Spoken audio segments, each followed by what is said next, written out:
Pagkitang gilas, ari la taon ta.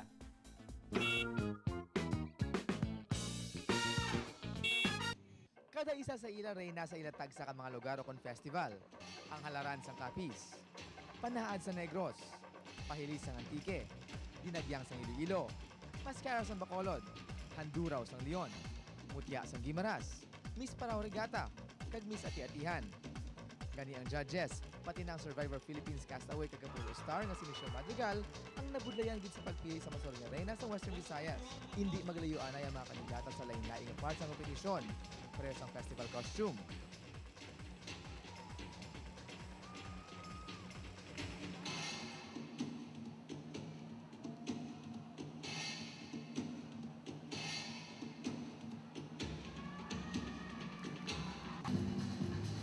Swimwear.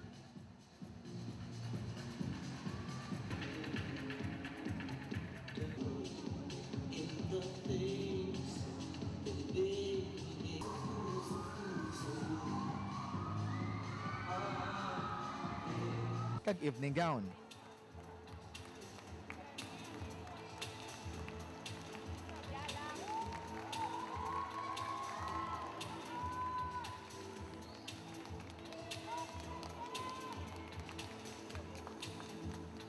Antes ang interview, nang hatagan isang minor awards.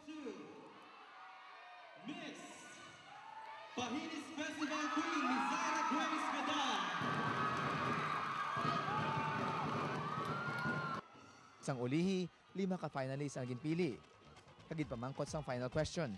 What particular feature of your festival sets it apart from the rest of the festivals in the region? Good evening, everyone.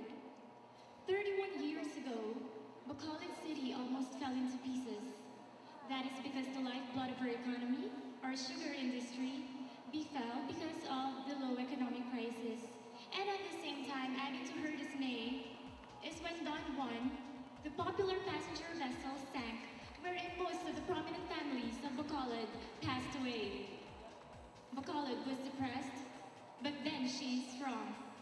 The city of smiles, boasting her optimism, stood proud and told each and everyone that we can survive and we can rise through adversities. That makes Bacolod City's Mascara Festival unique. Thank you. We are the most liveliest, oldest, and the grandest celebration of Ati-Atihan Festival in the whole region. Thank you very much. Dinagyang Festival is all about the oneness of the Ilonggos. The cooperation and support that each and everyone has been cultivating and fostering through the years that take us now into the Hall of Fame. Dinagyang is a promotional catalyst and a trailblazer for every festival to follow and keep them. That is why we are awarded as the best tourism event in the country. Inian ang inbasihan sa mga hurado sa pagpili sa winner sa bunga tuig. Julian Calisto Junicio.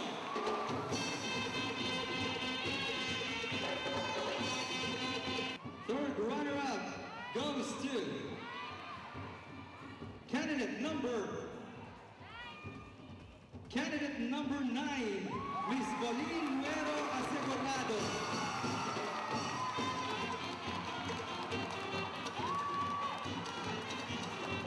Number 5, Agnes Maria Rizcha.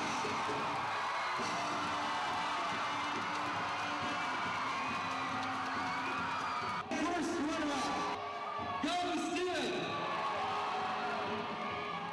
Miss Western Visayas Tourism. First runner-up is no other than candidate number 3.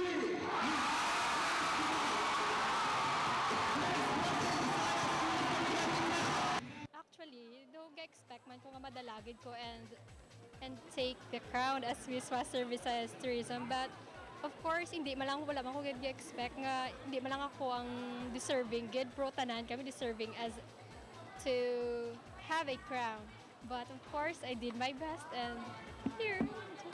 Ini naman ang mahambas ang chief judge nga si Michelle Madrigal. Lahat sila magagaling, talented, and then yun nga, natuwa ako sa contestant number 3 and 4.